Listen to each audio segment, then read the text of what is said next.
Welcome to the latest Vinyl and Celluloid podcast episode. It's that time of the year again, the award season final event known as the Oscars. For the third year in a row, I'm joined by my good friend and fellow cinephile Duarte Mendonça. Join us as we go through the nominees in the main categories, the surprises and the snubs, and an overall celebration of the movies that marked 2020, as well as our thoughts and views on the future of the Oscars. Stay tuned.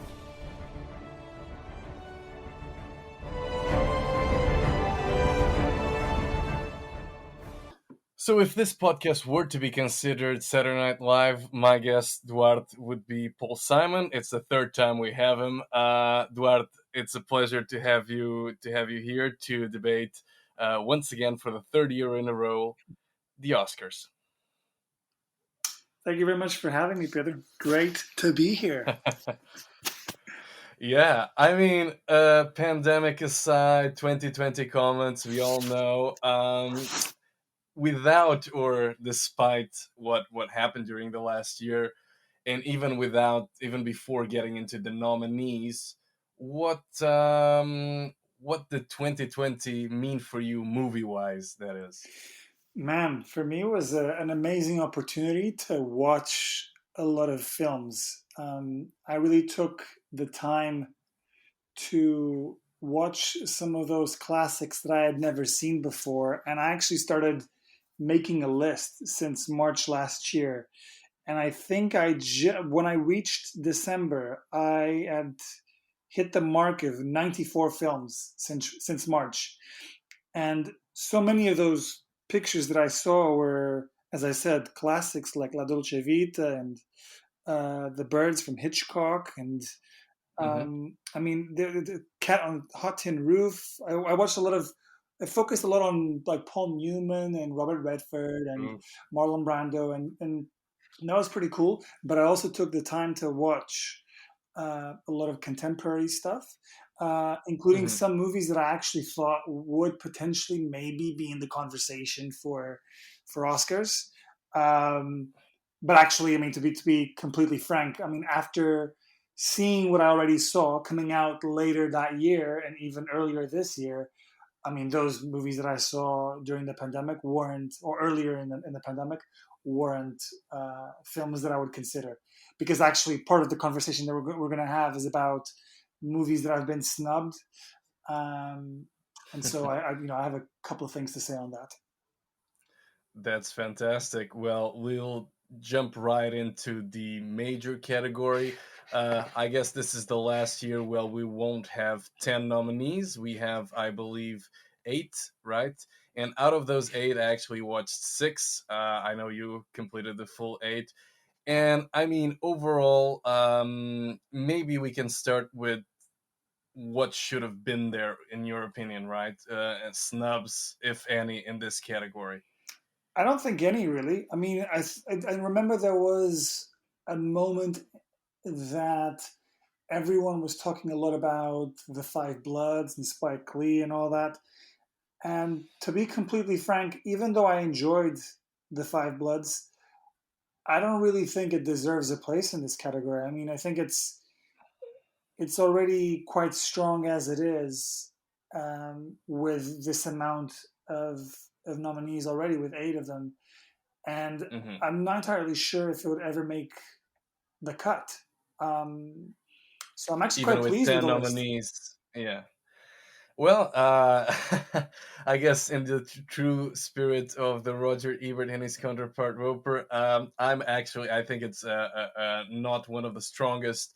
It's actually somewhat of a weak lineup this year, I have to admit. Not as weak as, say, 2018, but still not very impressive. And mind you, I haven't watched 2 of the movies. But hold on. Let me Yeah. just to clarify, though. I am not saying that.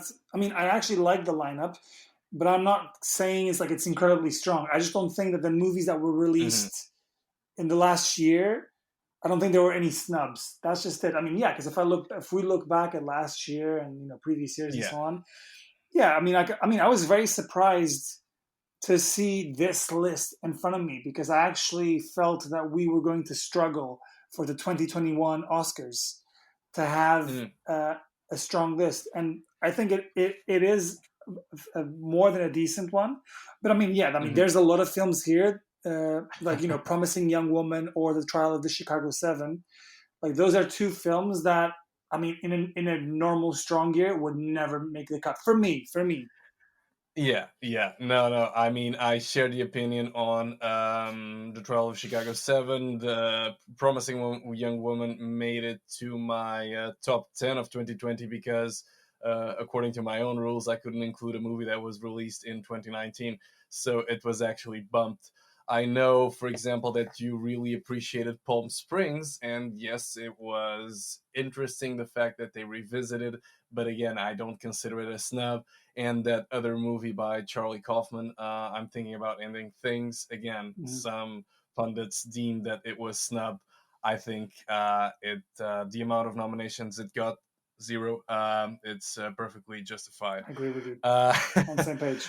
this, despite the lead, right? I didn't realize that the fellow who's the lead in that movie was actually, what's the name of the actor, the lead guy, Jesse Plemons. Hmm. He was on The Irishman. He was on Game Night, and he will be the lead actor in Scorsese's upcoming movie. So I mean, I think he did an okay job in the movie. I just don't think the story was that strong. He was also in Judas and the Black Messiah as well. Okay, okay. So to there you go. At least he got not part of nominated yet again, Hmm. or part of a movie that was nominated. So starting by chances of winning, or even the order that I wrote down, Nomadland.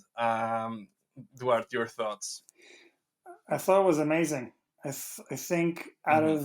out of all the movies that I've seen for Best Picture, it's probably the one that you will remember, 10 years from now. It's a movie that will change with time, and it will make, and the way you see it and the way that you perceive it and take it in, the things that you take away from it, all these things Hmm. will be under a huge transformation over the years. And I think that's one of the beauties of that movie is that already as it is, it's quite amazing, but I feel like there's more that I can take away from it if I am to ever revisit it down the line. I mean, I will agree with you. Actually, I think it's the first time since Argo, and I know some of the listeners will disagree with me, but that my pick for the best movie of the year will probably win the Oscar for Best Picture. Not that my predictions matter as much as the industry, but hey. Nomadland, I agree with you. It's movies the way I see it, and I believe you share the same opinion based on our previous conversations. Movies are supposed not only to entertain and inform, but also to capture and represent something. And I think Nomadland does exactly that. Like you said, it captures not so distant reality that was the 2008 2012 crisis, but also how actually the problem was never solved, and we're sort of living under different circumstances a similar situation, right? Exactly. So I mean, I think it was the release was the timing of the release was perfect, and I think I will even pardon some of the Terrence Malick kind of cinematography, which is beautiful, but sometimes deliberately or not deliberately slows the pace of the story. Um, because the story, it's really important, and I don't know about you, but I was very surprised with the fact that they could actually use Amazon as I mean, not a store or an online retailer. They Yeah. actually use it, and it's a very strong critique to Amazon. Well, even though she often speaks highly of them, every time she said Mm, something about Amazon, they pay really well, the gig is really nice, and but yeah, I'm totally with you on that. One of the things that I really connected with the film and made me think that was a real standout. I mean, because I never thought the movie was slow in any way. I thought it was beautiful to watch from start to finish. I think her performance was really good. the selection of shots. I always felt like each shot was quite short, so that the pacing of the editing was a little bit quick, which I liked. I mean, Hmm. she would never like just stay there and stay there and stay there, like let you take in the shot. Hmm. It was always like give you a little bit of this, then give you a little bit of that, Hmm. and then even with the moments of dialogue, um, I mean, I felt like it was edited that way. And the other thing on top of that, and again, go just on the dialogues, is that I always felt like these were real people, and I Yes. kept thinking to myself, I'm not entirely sure, you know, when she was calling, like, I can't remember her name now, but like, you know, let's call her Marianne, but it's not Marianne, but you know, she says like Marianne. I was Hmm. like, I'm sure this person is actually not an actor, and her name is Marianne. Yeah. And Yeah. Yeah. as soon as the credits were rolling, I was like, yeah, all of these people, uh, They're real they're people. real They're people, and real it people. felt like real Exactly. people, and it felt like a real story. And I think that's one of the main things I took away from it. I was just really, really blown away by it. I completely agree, and I think, well, for one, I have a very strong opinion about Frances McDormand. Despite that opinion, I think she was born to play that kind of roles, right? We can recall Three Billboards Out of Ebbing, Missouri, and even her role in Fargo. It's always like the mundane characters that actually not only won her awards, but also a lot of acclaim. And I think, I don't know, it's not even too far fetched to consider this one maybe a different Easy Rider for our generation, Yeah, yeah, that's cool actually. right? I didn't think D- about that, but yeah, yeah. As soon as you uh, said it, it clicked. I know. Well, I don't know. Probably somebody wrote extensively about this. I didn't read it. I was just thinking about the whole nomad culture Yeah, and how it's still valid. It's different but still same. To yeah, quote James Franco in the interview, right? Same, 100%. same, but different, but still same.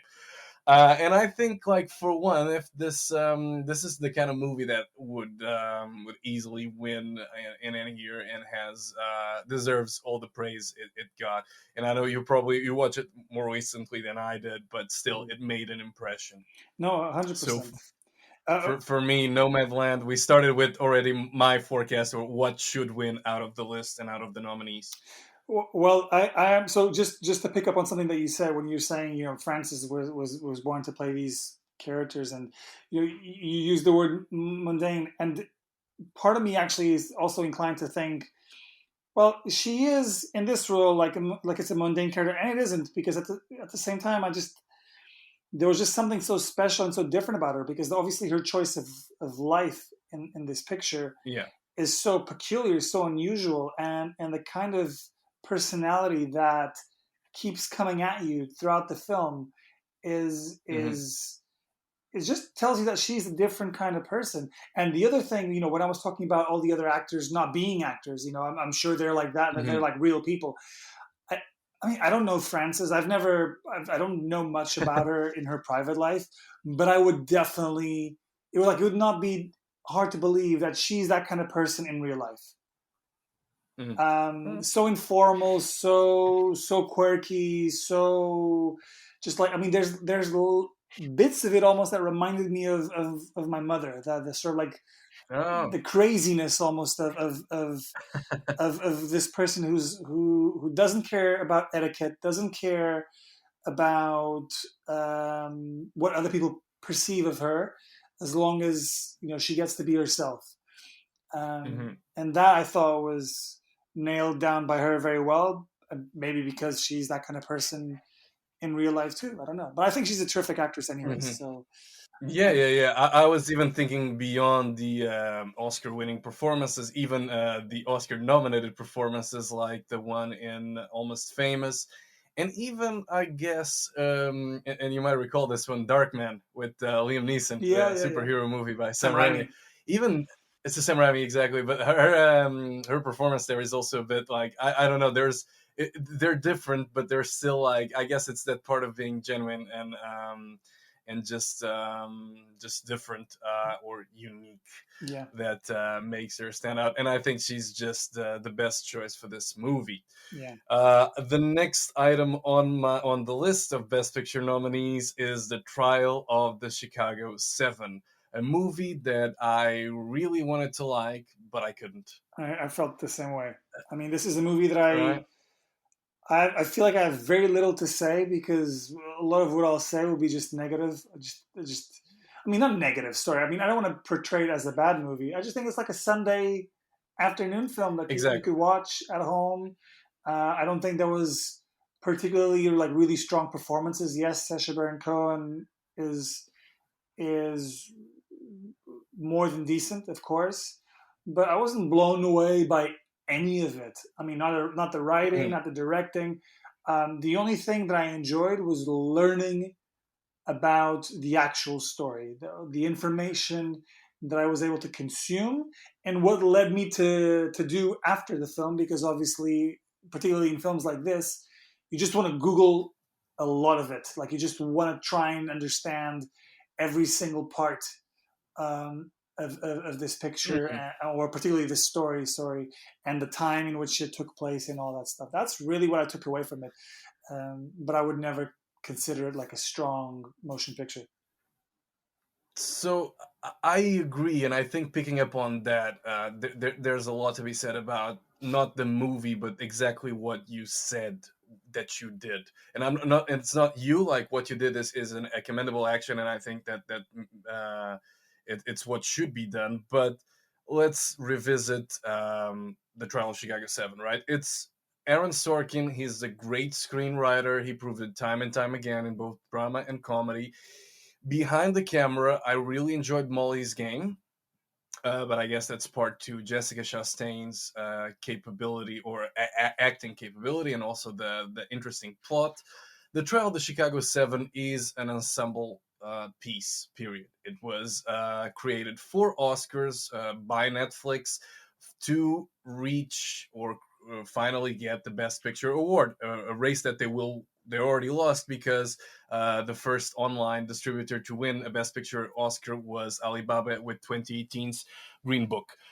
So they're always competing for like this race they already lost. And now that movie, we need to see that it was made with an incredible cast, and casts in terms of voting, in terms of the guilds, and in terms of the Academy, they have a big weight. That's how we got the Towering Inferno. Like you said, it stars Paul Newman, Robert Redford, Faye Dunaway, and and these guys, they pull a lot of weight, and that's what gets a movie nominated. So that's part of the reason. The other thing why it got nominated. The other thing is that it's a movie catered, like you said, it's a Sunday afternoon movie about a topic that has very little of a Sunday afternoon theme or layer to it, right? It's a very serious topic, and I think it's not portrayed in a realistic way. It's not even, there's not a lot of development there, right? It's just, look, this happened in 1968. Look, things are cyclical. We live in the pendulum times. Like this book I read a couple of months ago, everything is cyclical. So we keep going back to the same problems. And look, this is what happened. And oh my God, election year, whatever. This movie needed to be made. The execution was very poor, like you said. And I mean, I'm actually glad to see that Aaron Sorkin didn't get nominated for Best Director because he didn't Mm. do a very good job. Period. No, I didn't even like the Um, writing. I mean, he's. I mean, you just said it yeah, yourself. He's yeah, notorious for his writing. I mean, I'll be frank. I mean, there's a lot of his stuff that I think is amazing. There's a lot of it that I really dislike. I mean, he was writing this show called The Newsroom, right, with Jeff Daniels. yes, I yes, gave yes, up. I gave up after the first season, and one of the reasons was because I was hating the writing. I mean, the only thing that I thought was really watchable was Jeff Daniels, and everything else. And also the other thing is because obviously I work in the yes. In the journalism industry, in the industry yeah, exactly. Like I could just see like this is so dramatized and soapy opera, and yes, everything is just over the top. hmm hmm And hmm so that's one of the feelings that I started also getting without obviously having the inside knowledge for the trial of the Chicago 7. But I always got the impression as well by watching this film that it was very over the top and just Hmm. very Hmm. sensationalist. Hmm. Um, and Exactly. And to your point, like the additional step of, okay, I watched this, I was aware of something. Because listen, I have knowledge flaws, or stuff that I don't know that much about. And then you watch a documentary like the one that I just watched today, The Dissident, for example, about the whole thing with the Saudi Arabia embassy and the journalist from the Washington Post. And I was like, look, I'm not hating Netflix. It was actually a great documentary that's on Netflix. I need to read more about this. But that's the additional step, right? Because then you need to form your own opinion or even research a bit more. And what you did is actually, okay, this is a movie, it's dramatized. What else happened, right? What really happened and what were the implications? And I think when you watch that movie in a vacuum, like most of the audience members that choose the trial of the Chicago 7 because The Hangover Part 3 took too long to load, um, they won't necessarily take that step, and therefore the movie fails to be as effective as Nomadland, right? maybe, I mean, it's hard for me to say because I just can't Hmm. create that distance because I have as a habit to read about every movie that I watch, and particularly movies that reflect on stories that have happened. That's where I do a lot more of the reading because there's so much Hmm. information to absorb. So I get what you're saying. Okay. I didn't quite necessarily feel that way, but Hmm. um, I mean, maybe I'm not paying attention to those details because my mind, I knew even before I watched the movie, I knew I was going to read a lot about it.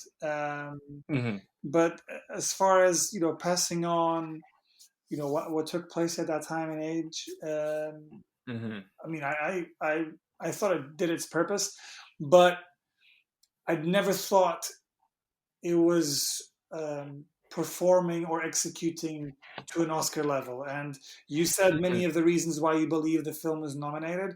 I mean, I'll simply put it to one thing: you just didn't have enough good competition. I mean, this goes back to what I was saying earlier about, yes, I do feel like we have I feel at least that there's a strong list of films, at least in the majority of it. I can tell at least five of them that I think are really strong, but then the others Yeah. maybe just made the cut because there was nothing else better. And this is why I feel like there were no snubs, was because even those who which got potentially ignored, I didn't think those were great either. So um, Well, fair enough. See, I would say that another round and maybe Soul would I included in my list, and sure, another documentary. that's true. That is okay. No, that is true. I mean, I actually didn't think about those purely because they were already Hmm. nominated for other categories. But yeah, I mean, Exactly. but that's true. I think the Droop, another round, I thought was really good. I really Yeah. enjoyed it when I watched it, Yeah. and for a long time, I actually thought that was going to be my number one. In fact, when I finished 2020, I think Druk was probably my number one of the year, if I'm not mistaken. Hmm. Hmm. But then, of course, I didn't see Minari, I didn't see Nomadland, I didn't see The Father, um, Hmm. and all of those kind of like took a lot of Hmm. weight because you were asking me about who do you think is going to win, Yeah. and even though I think you and I will agree on Nomadland, there's a big Our top 10 will be different. Yeah. yeah, very different, but also I'm part of me is inclined to say another movie as the winner. I mean, I say Nomadland because I think everything points for that movie to win. Yes. Me personally, if I was picking, if the decision was relying purely on me, I think I would maybe go with The Father. Hmm. Uh, Well, we'll get to that one. We actually can't cover The Father right now. I have not seen The Father. I know you saw the play, and I'm obviously aware of the cast and the topic. Unfortunately, the theme rings a bit too close to home, mm, so I didn't actually watch it for different reasons, not because I have no interest, right? yeah. But what were your thoughts on The Father Well, then? that was. I mean, I actually almost had the different approach. I mean, because it also is a very familiar subject to me, and and again, I came prepared to it because I had seen the play before, and I I remember Mm-hmm. leaving the play, and I was quite shaken when I saw it, and it's a very it was very difficult Mm-hmm.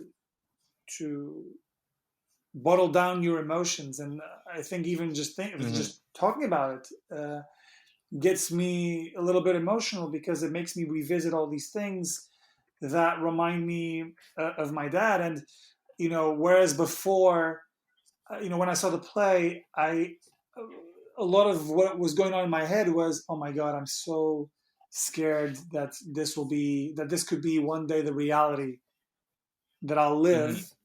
Mm-hmm. And actually, now that I've seen the movie, I'm sort of going through it. I mean, my dad is not going Mm-hmm. through this level of dementia that Anthony Hopkins kind of portrays, Mm-hmm. but he is having episodes of dementia nonetheless. And he's 90 years old. I know it comes with the territory, but it's, Mm-hmm. as much as you want to rationalize things and make yourself more prepared, it is very difficult. And so when I was watching it, Mm-hmm. it's just like, I just felt like I was like getting punches in the stomach the whole time. And as the movie moves forward and it becomes more tense or more sad, and it just starts showing you scenes that you feel, oh my god, I've seen this, or I've heard about this, or I've lived through this.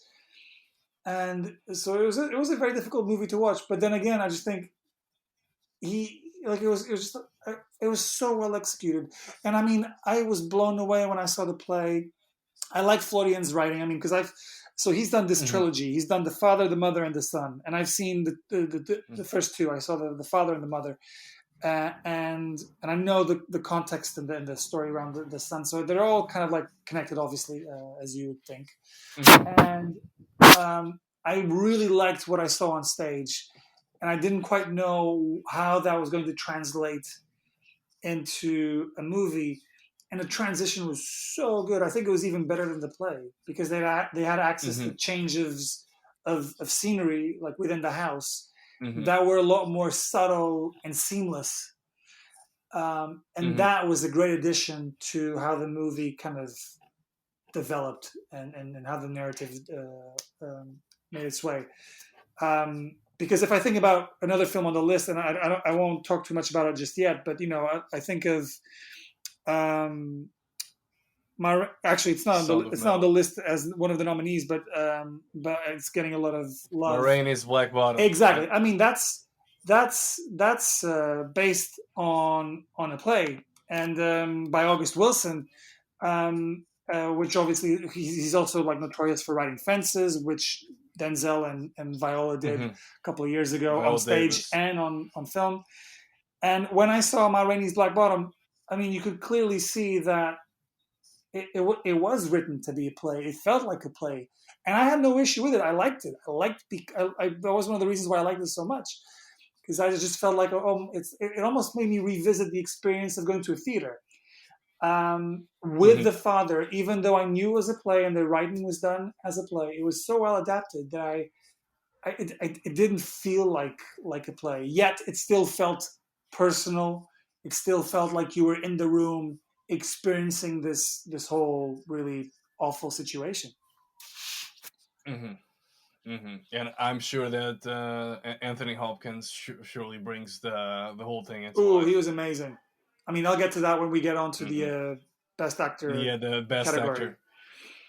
But yeah, the father for Cool. me is probably the one that I would say is my favorite out of all of them. Mm-hmm. Well, from your favorite to something that a movie that actually surprised me in a good way, Promising Young Woman.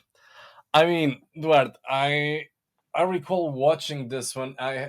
Knew very little about this because this was one of those movies that flies under the radar, and then out of nowhere, you're like, "Whoa!" You watch the trailer, and it's like, "What's this?" So I did watch it in the beginning of the year, and I was wow, not blown away. I think it's a very well executed movie. It's very now. And it was a movie that kind of slowly grew on me, in terms of the plot, the message, the acting. And I have to say, one of the Easter eggs or the key things that I don't know how many people actually were. I saw a lot of people mentioning it was string rendition of Britney Spears' "Toxic." Yeah, And that was, I don't know, it worked so well, and it was a highlight. And it I was guess featured in the Carey trailer too, Mulligan huh? just, yes, it was, yes, it was. But even knowing that, wow, this was used in the trailer, and obviously it was used to generate some buzz. That's the purpose of a trailer. I think in the movie, even though you know that this will pop up eventually, you know that like it's still very effective without giving anything away. And I mean, I think it was very well written. I think, again, it's a good movie. I included in my top 10 by it was actually default situation, but it was really close to the cut, and that's why he made it, because I had to remove something from my top 10. And I guess it was a really good movie. What were your thoughts on Promising Young Woman? I really liked it. I thought it was super entertaining. I think the way in which they were able to make such a topical film with the use of black humor, but also creating a lot of really tense moments. Um, Hmm. I think it was really good, and kudos to the writing, but also like Carrie is amazing. I mean, she's such a phenomenal actress. I Hmm. I have a hard time thinking of a time that I didn't like watching her on screen. I mean, I think it could be the crappiest movie, and I think she will still deliver a good role. Um, 11 years ago, I reviewed the Wall Street 2 Money Never Sleeps, and I pointed out that she's actually the only thing that made the movie watchable. yeah, well, yeah, she plays Shia's girlfriend in the film, right? Shia LaBeouf's, yeah, and Gordon Gekko's daughter. Yeah. Yeah, exactly. No, I think she's outstanding, and I think she really delivered this film. And it's also like one of the cool things as well about the power of motion pictures is the things that you take away from it, and also the kind of conversations it starts. And we Me Hmm. Too, the Me Too movement has really got us all engaged in talking about uh, the situation that women are in, and how they've been um, basically targeted over the years in many ways, and seen as sort of it's not Hmm. unprivileged the word that I'm looking for, when we're talking about equality, we're obviously there's a huge gap, and Hmm. and one of the things in which you can see that gap is exactly what Promising Young Woman focuses on. And I remember leaving that film, finishing that film, and joining a Clubhouse session. And if people are not aware of what Clubhouse is, it's like a social network that you Yeah. get to listen and enjoy and join An in audio conversations. based social media. Yeah, Exactly. audio based It's only. almost like a prolonged podcast where everyone's welcome to join in. And Hmm. I remember one of the topics was violence on women, and we just discussed.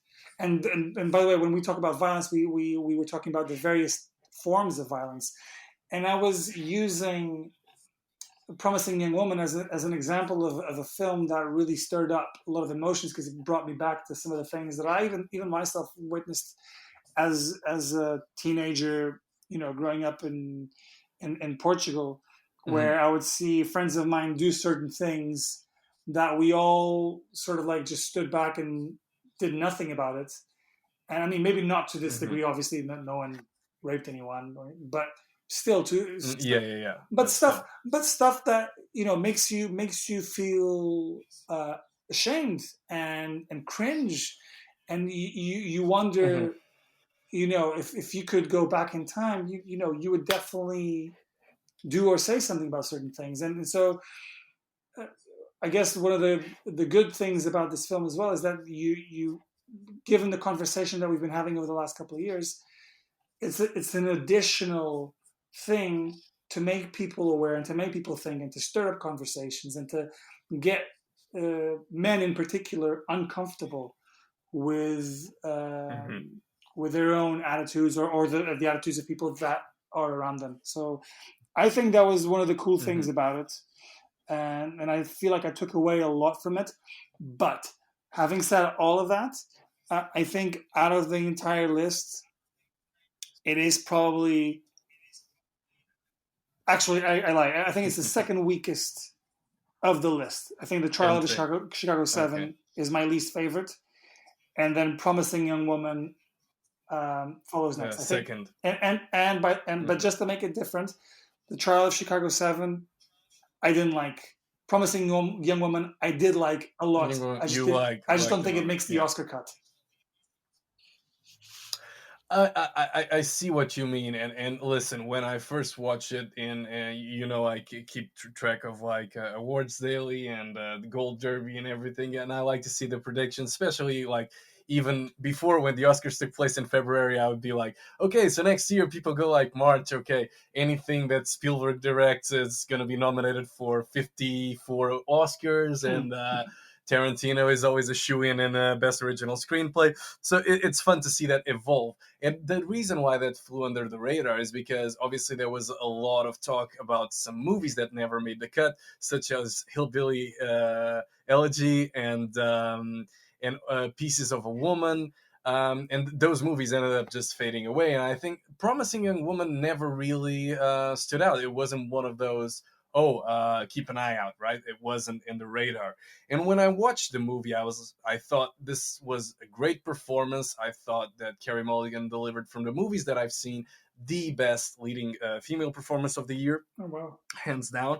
And but it just wasn't Oscar material, right? And that was the immediate perception that I had, and so I was pleasantly surprised when it actually took some steam because, like you said, I guess the message and even it's well executed, but the message is important, and that's what the Academy is trying to push forward. Although I think that that will skew the results this year a bit. Like what happened with the BAFTAs, but that's a whole different subject. Closing the chapter on something we agree on, I think we can move to something we don't fully see eye to eye, and that's Minari. Oh what? You don't like it? uh, Clearly didn't read my review. Now I feel feel very bad You because I didn't thought you like read it. it? No, I did. Dude, stop I recording. I don't want to. I didn't. don't I need part. didn't. What? What? No, wait. Let's back up. That's why I saved this. I was saving this one for last. No, basically, let's see. What did I think of Minari? I think it's an Oscar movie. It's just like one of those situations. You had Crash winning the Oscar in 2005, and you had Babel the year after. It was made and it got some traction, Oh but no. it's I know it couldn't be can't be compared to Parasite. I know, but I just thought that it was very I don't know, a bit too like It's too A24. That's what it is. slow. It's A24. It's Fair enough. A24. You hate Okay, fair. A24. Mike, if you're listening to this, you No, were no, right. man. You were right. This guy has problems. I knew you were gonna. I knew you'd pick up on that. No, man, no. I did love the Disaster Artist, and it was A24 as well. So it's not A24. I think. Listen, let's take a step back. I think it's a nice companion to Nomadland because it's an assessment of Americana, and especially the evolution of. The immigrant integration in the US, even with the 1980s, the delusion of the American dream. I just think that in terms of the execution is a bit like, look, this is what a Minari is. It blossoms in even the worst environments, and this is a metaphor, and it's very subtle, as almost as subtle as an axe to the head. And that's what I felt that the movie was a bit just slow paced and a bit too much in your face. But I'll change my mind. I mean, don't change my mind. Tell me why it's great in your opinion. No, I mean, phew, I don't even know where to begin. Because it's well, I just thought it was such. I mean, the story is so lovely. The acting is it's believable. It's sweet. It's tender. It resonates. I just felt like there was a lot of emotion bubbling throughout. You're really engaged with this family. You're really rooting for them. I mean, that was I was just I could really, I mean, it also is so fascinating because it's it's just not any family. It's a Korean family, Yeah, yeah. changing like eh, the shock, the cultural shock that they've experienced. I mean, that was such a Mm-hmm. fascinating experience to witness as well as a viewer. Mm-hmm. Um, Mm-hmm. I think, and then a lot of really the other thing as well is like because like none of these. I mean, Steven is the most well known name in that lineup, Yes. and I really like him. I've always rated him. I mean, I always thought he was super likable on Walking Dead, and I saw him do a couple of roles here and there. I mean, I remember I saw him like doing Sorry to Bother You, and maybe another one or two. Mm-hmm. Mm-hmm. Mm-hmm. And I've always liked him. Like every time he's on screen, I like he just captivates me for some reason. And maybe because there's charisma to him. But I always felt this guy is an actor and he is gonna make it somehow. And so I wasn't surprised to see him flourish the way he did. But I was very surprised about everyone else because obviously I'd never heard of any of them.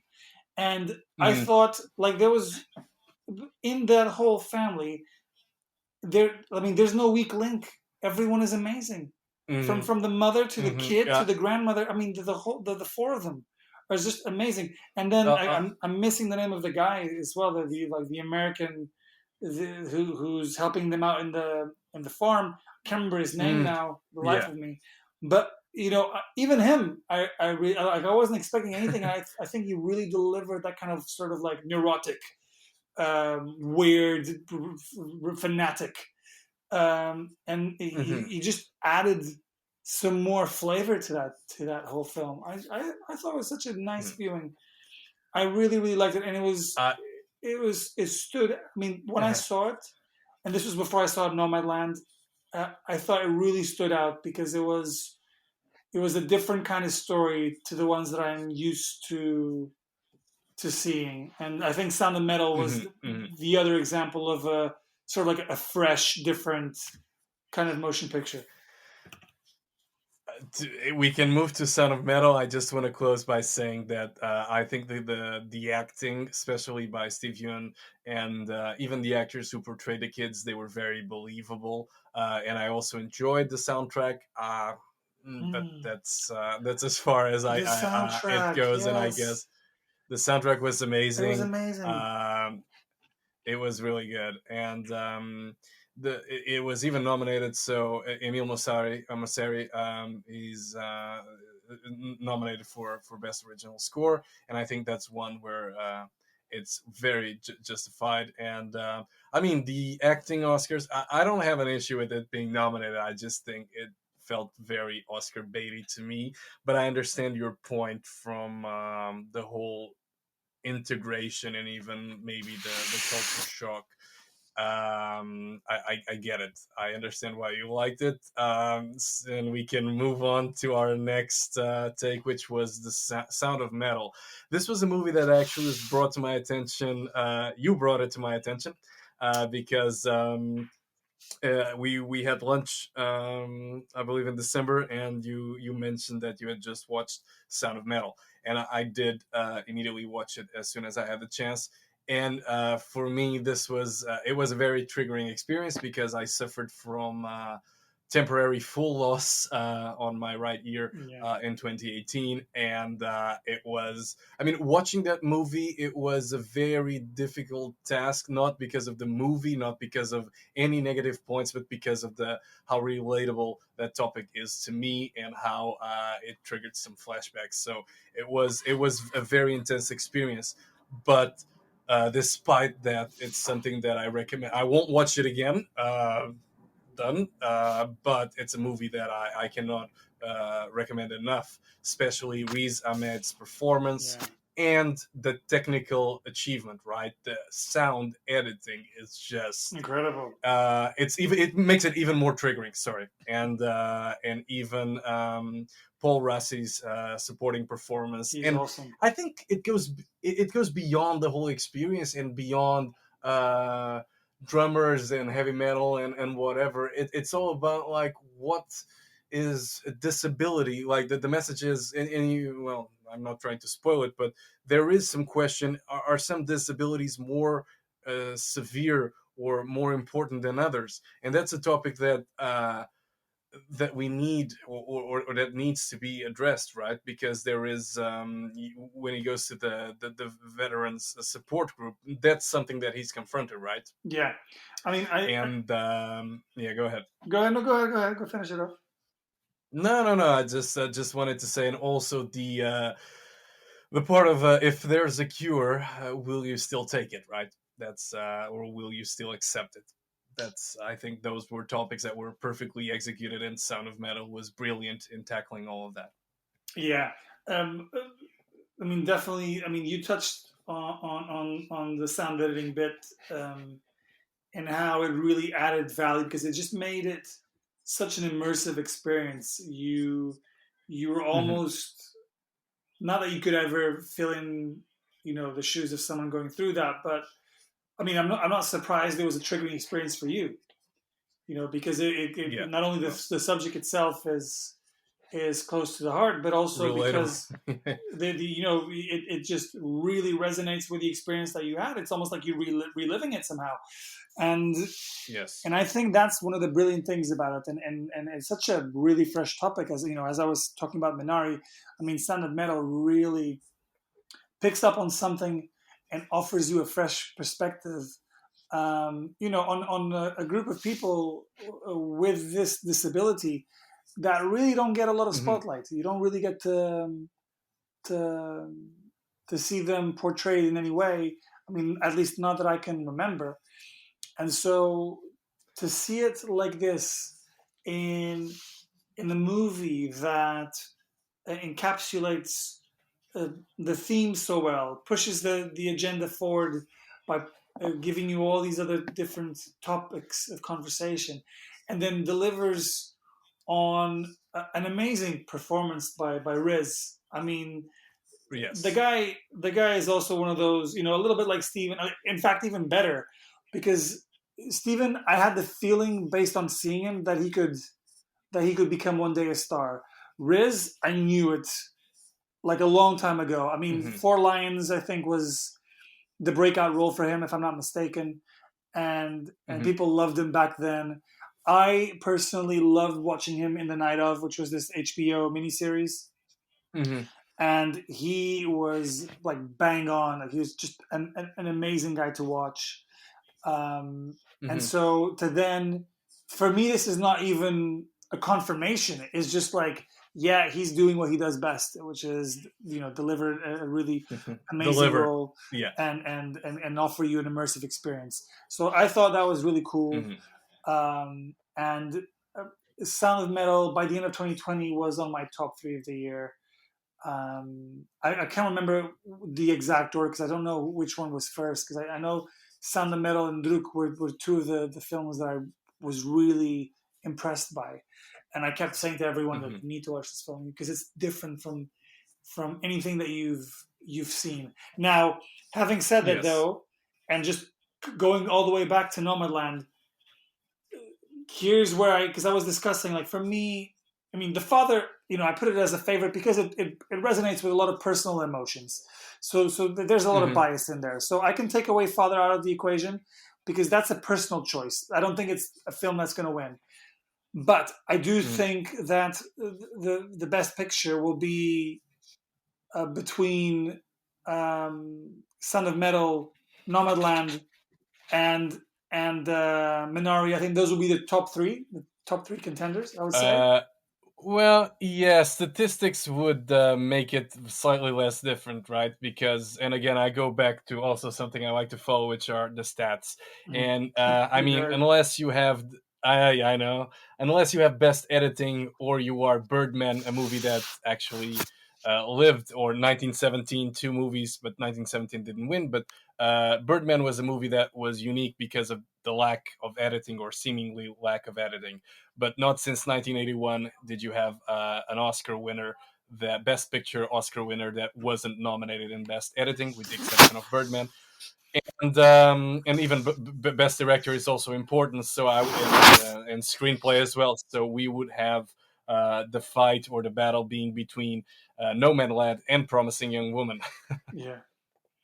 according to the statistics. But I get what you're saying from a quality and the way you see it, ignoring any statistics or any background. It would be between those movies, right? Nomadland, Sound of Metal, and Minari. I think so, anyways. But Mm-hmm. but I think Sound of Metal and No Man's Land, for instance, if I'm going to pick on those two examples, what for me makes them differ apart is that, and I'm going to repeat something that I said with Nomadland. Nomadland is a Mm-hmm. movie that I think I'll carry it for years to come, whereas Sound of Mm-hmm. Mm-hmm. Metal, I think it's a film that once I've seen it, it it's there. I mean, I don't think it's going to offer me anything else other than what's already given me Yeah. after the one viewing. And it's Yeah. also another thing about it as well is that it's a movie that, even though it gets you through this immersive experience, is very difficult to Mm-hmm. relate because you're it's a very specific thing that Mm-hmm. you're asked to go through with the main character, and it's something that a lot of us will never go in our lifetime. Yeah. Um, Hopefully. so it Yeah. just touches less on. I don't think it's as relatable as Nomadland, because even Nomadland being an unusual thing, a woman picking up all her stuff and giving up her normal life and traveling the country and living in a trailer. I mean, there's a lot about it, a lot around it that you can pick on. Mm-hmm. Mm-hmm. Mm-hmm. Absolutely. Absolutely. I think it's the relatability which takes us to the most relatable movie of the list, Mank. Uh, basically, I really enjoyed Mank. I think first of all, I do love David Fincher and his work. I was Even gonna say Alien you Three. loved this film before you even watched it.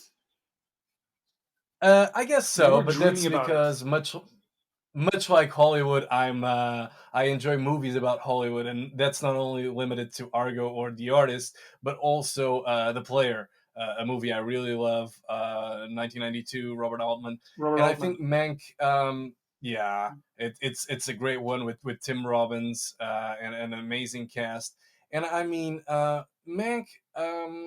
It's all about showing the less glamorous side of the industry, and actually it's something beyond movies and movie making. It's about ideas, execution, and who takes the credit and the fame. And I'm not saying it's a very relatable subject if people haven't watched or read the story of Citizen Kane, but still, like, I don't know. It felt like a really good movie because it takes an example and something that's debatable and something that we don't really know for sure, but explores deeper topics such as the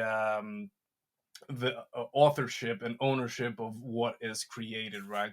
And I think I don't know. It feels a bit like people usually go back to Jaws, right? Was it really Spielberg's direction or Verna Field's work editing it, right? The way she made you the POV of the shark and everything, right? Was that just her credit and not Spielberg? In fact, she won an Oscar for editing, and Spielberg wasn't even nominated. The same thing about Michael Cimino and what he created as part of The Deer Hunter and what he did after. So it's like that, and I'm not saying that Orson Welles didn't direct other great movies. There's a touch of evil, but like that's their Citizen Kane, and that's it, right? And the other thing is the true nature of Citizen Kane and the actual conflict between a figure that was a bit. I don't know, let's say unethical to say the least. He sided with the left, with the right. He sided with the winner, right? So, and that was, I mean, it's a great story, Citizen Kane, and I think this movie just illustrates something a bit more about it and actually how showmanship influences public perception. And I would say that to you, if you haven't seen it, and to the listeners out there, there's a great Elia Kazan movie called A Face in a Crowd about this loudmouth country star that becomes a political figure. I don't know if can be related to, say, the former president of the United States, but certainly this, like these movies, they shed a bit of light and a bit of understanding on how we get here and how things happened. But your take, I already sang the movie's praises. No, man. I mean, you know my thoughts on this. I wasn't too impressed. I think Yeah. my expectations were high. Like yourself. I mean, I'm not as big of a fan of David Fincher as you are, but I really like him. I really rate his work, and the hype that was around this film was tremendous. I think it was probably out of the list. I think it was the first one that I was aware that I was getting out, and the first one that I really wanted to see out of all of them. Hmm. And I was really underwhelmed. I just think the story was Yeah. really interesting, and Hollywood as a subject. It's how can it not be fascinating? Um, and then Hmm. Citizen Hmm. Kane, of course, being such a cult classic, so ingrained in pop culture that I was excited to know more about it. And when the time came, I just thought that it was a very, very slow burn. I was bored Hmm. Hmm. at a couple of moments. I found myself losing concentration and thinking about other stuff. Um, I, I I was hitting pause too many times. I think to do other stuff. Not necessarily because I Hmm. needed to do them, was because I needed just a little break from the film.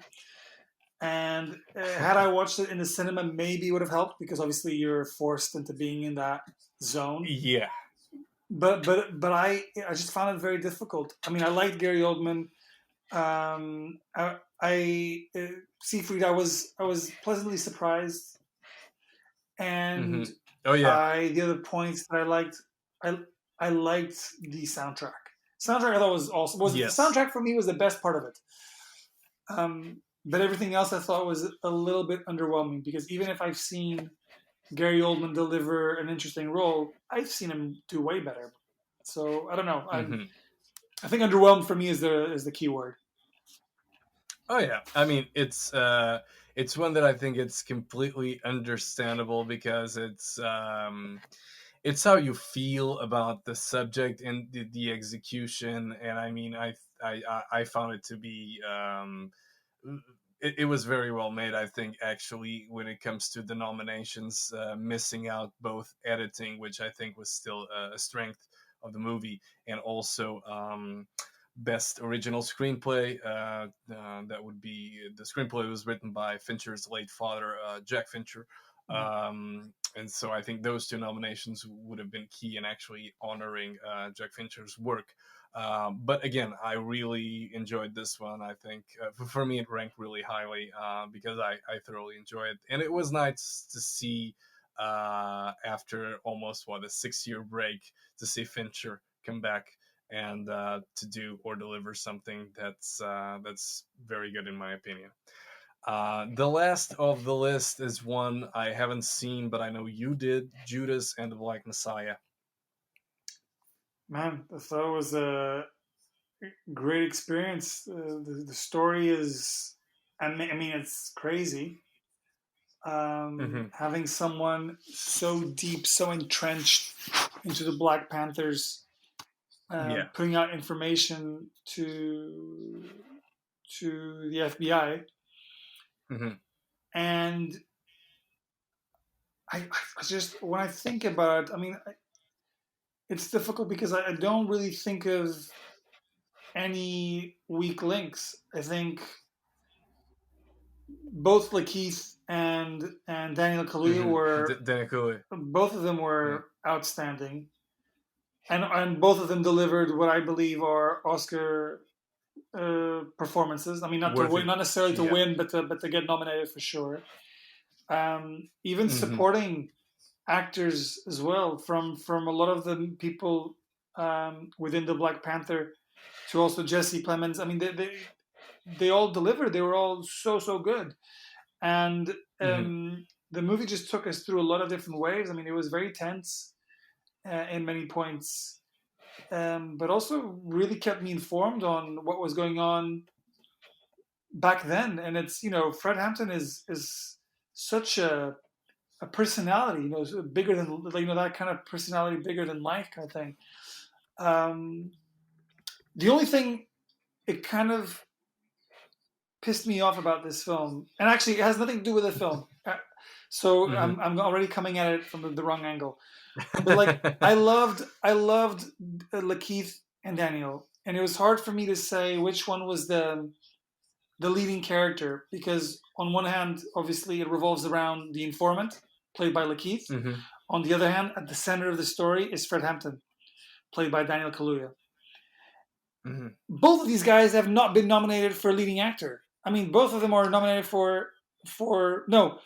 I, I mean, what But both were nominated for for supporting supporting actor. actor exactly? So like, it blows my Yeah. mind that this movie doesn't have a leading actor. And I've heard. I mean, I'm not. Don't quote me on this, but I heard that. It's to maximize the chances of both getting in, but yeah. Well, yeah, but the thing is, the studio,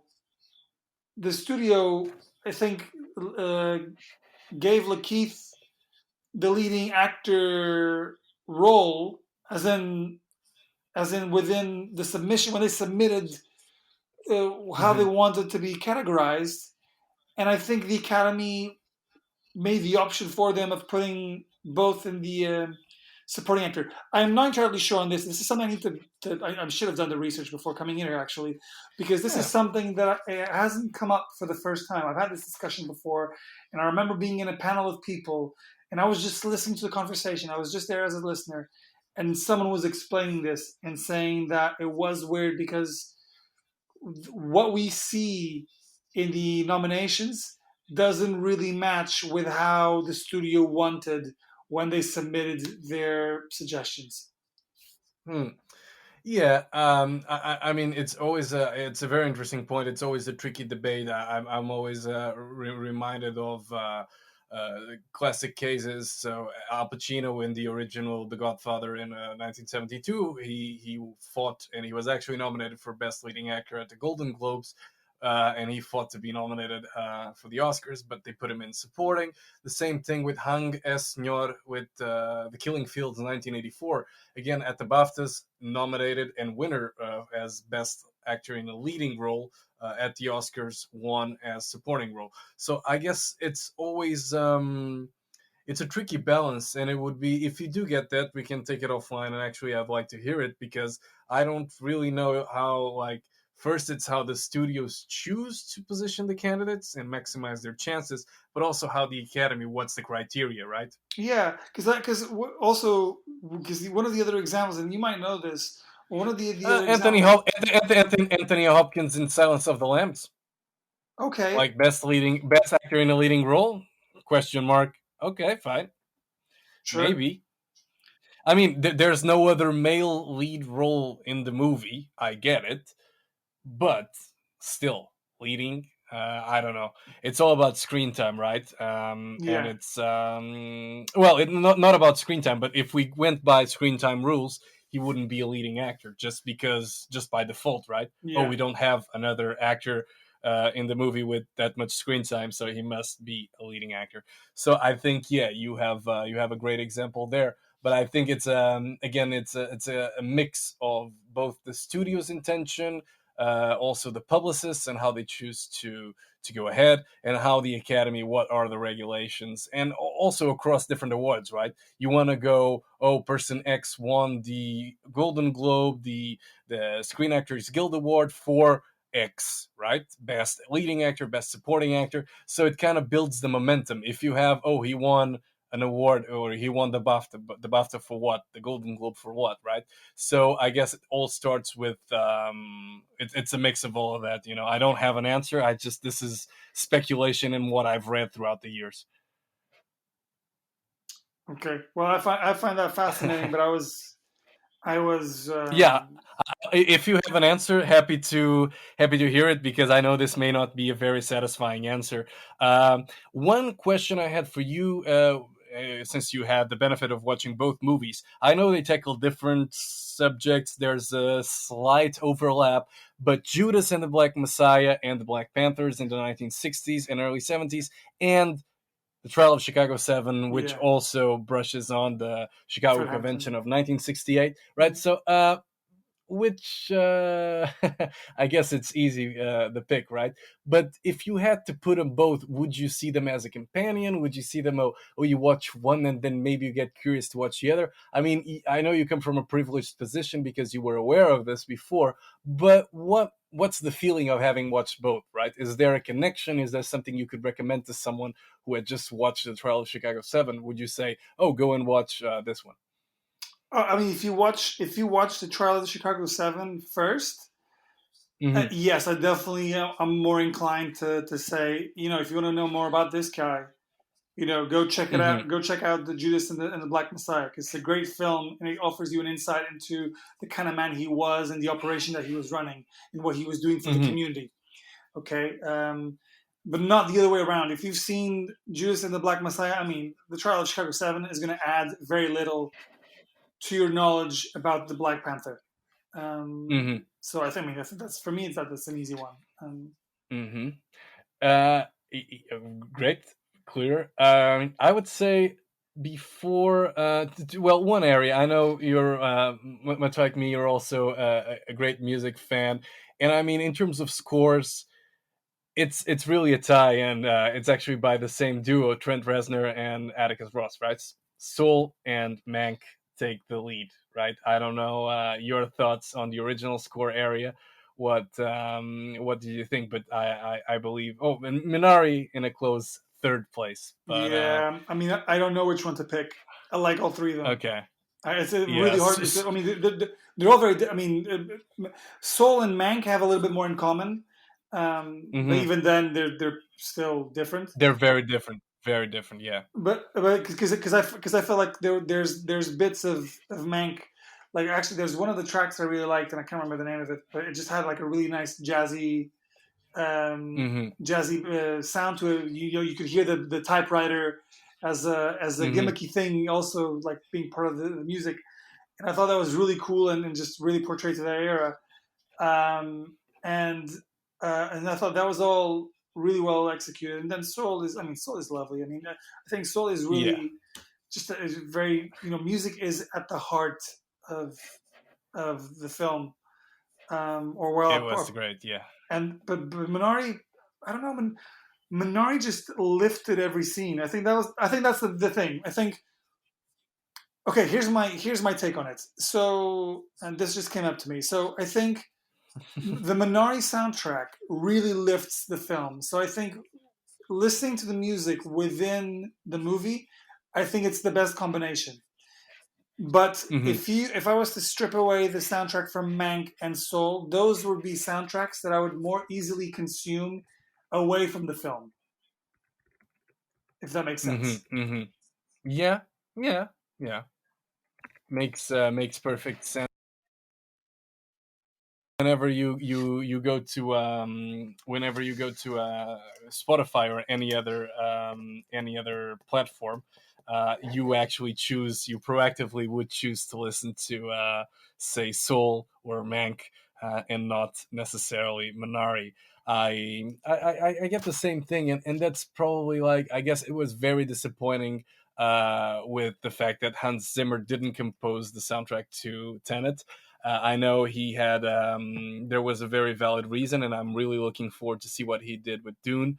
Um, but yeah, that was kind of like one of the flaws this year, and I was expecting a bit more, especially on the Tenet department, because Christopher Nolan, and I mean, especially after the great job that Nolan and Zimmer did with Dunkirk in 2017, I was expecting, wow, I want more of this, and that's it. Still rounding up the comments on music, and I would have to say that I was very disappointed that Best Original Song, Husavik from Eurovision Song Contest was nominated, as opposed to the song that should have won, Ya Ya Ding Dong. It should have been nominated. It should have won. I I don't know if you know of saw the it. Eurovision one. It's a really I've bad seen the movie, Ding Dong, but but I haven't seen the film. But I know of it. the Yaya Ding Dong. I can. I watched the movie, and I mean, I do appreciate the campy value of Eurovision and why Will Ferrell knows of Eurovision. I just think Husavik was something that people were talking about, but more people were talking about the eternal classic Yaya Ding Dong. I guess that will be, we'll have to take care of, we'll have to listen to that in our hearts. The next category, and one that I know you're very passionate about, and we will need to talk about it before we move on to acting, is Best International Feature. And I know you have something to say not only about Another Round, but also the movie you just recently reviewed, because I read your reviews to Collective from Romania. I know. I'm just joking, teasing you. Collective, the Romanian movie, and I want to hear all about it.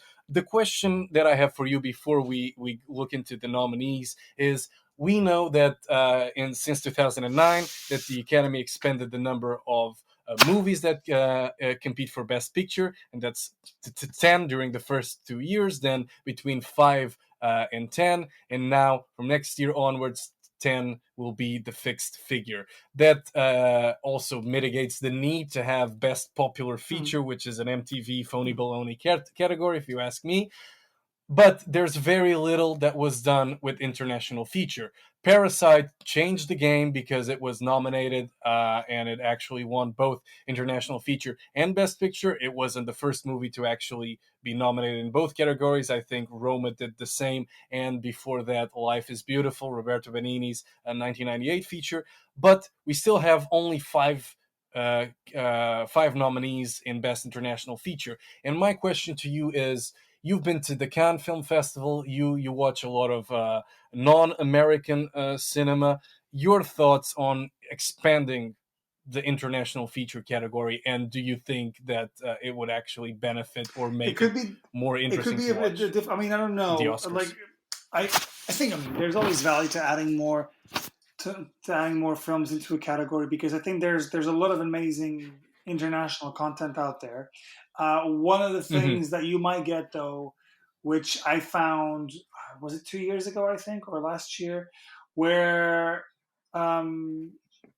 you have a lot of amazing pictures coming from the same country, and you can only choose one, and that sometimes gets you into a little bit of a pickle. I mean, that's one of the things that you can look at. I mean, and also, because I think there's really strong marketing. South Korea has been amazing in terms of delivering lots of great films throughout the year. I think the French cinema and the Italian cinema are always up there. I mean, I always feel like there's going to be something to watch coming from those two.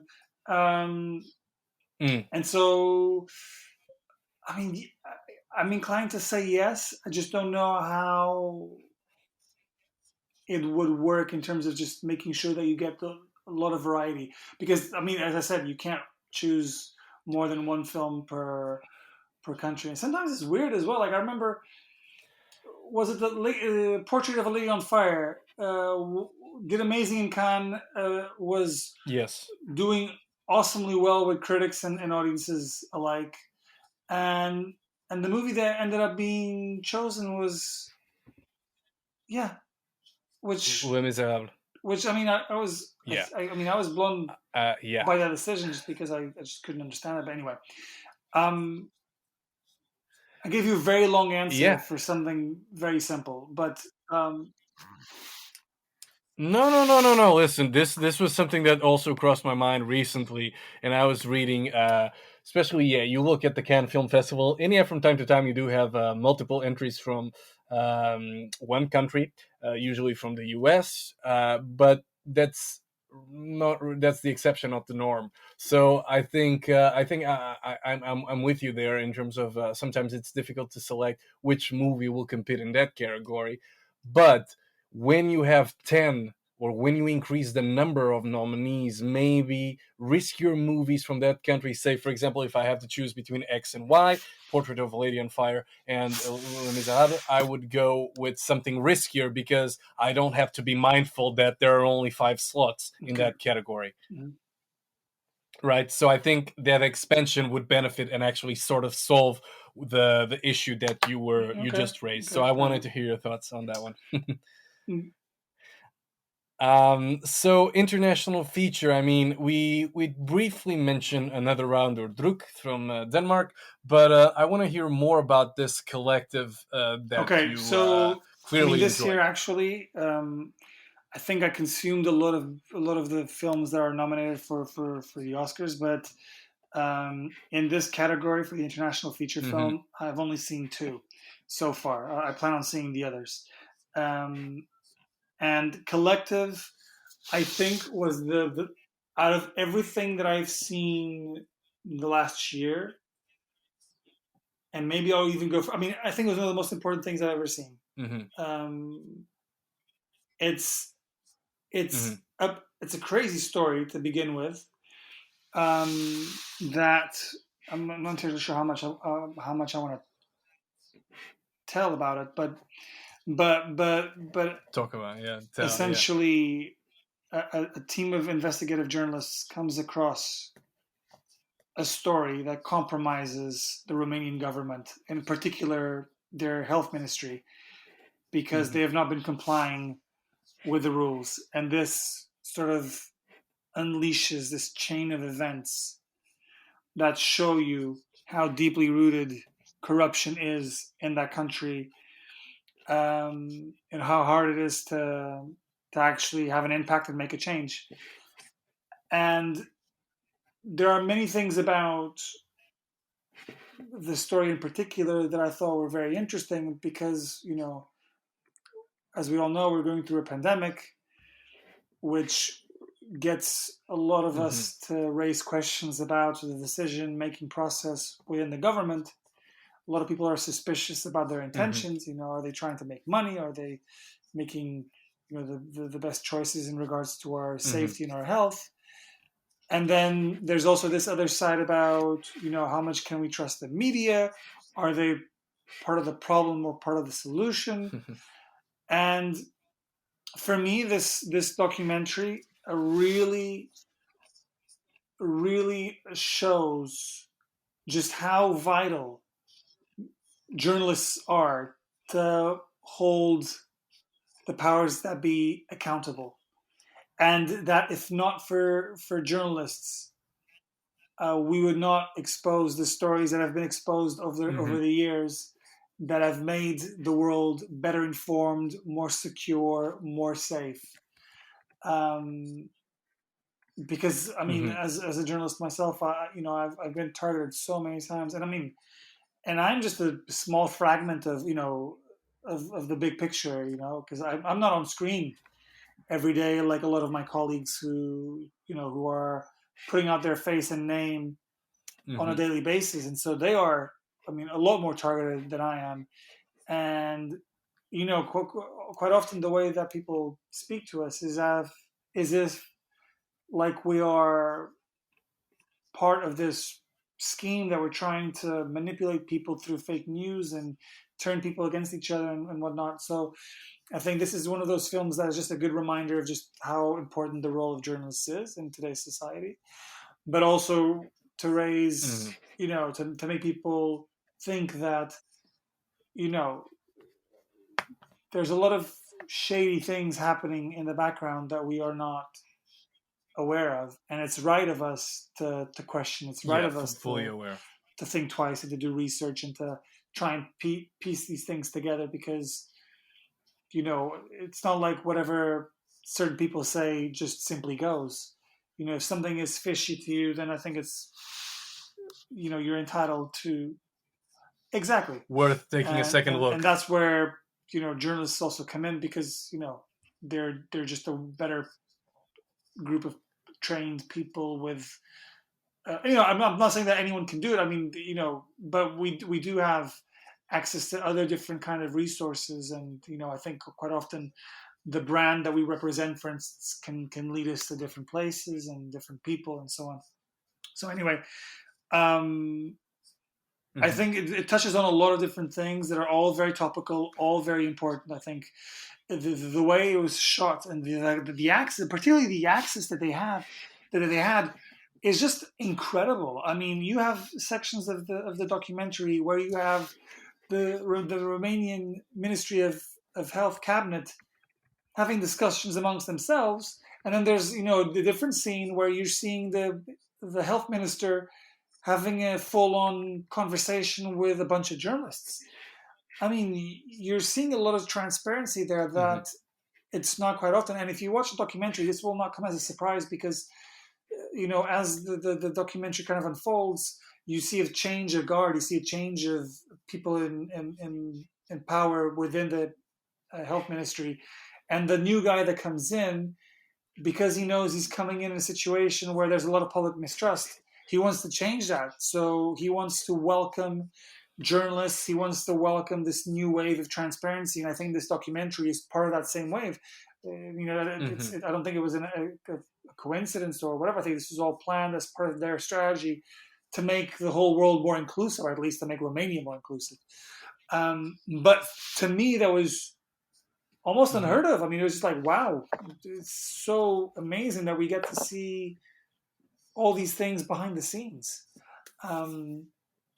So yeah, I think I was really highly impressed. Druk was, for me, Druk was like an easy winner in this category, given what everyone's been saying and also the history of these guys. I mean, they're also internationally well known, Thomas Vinterberg and Mads Mikkelsen.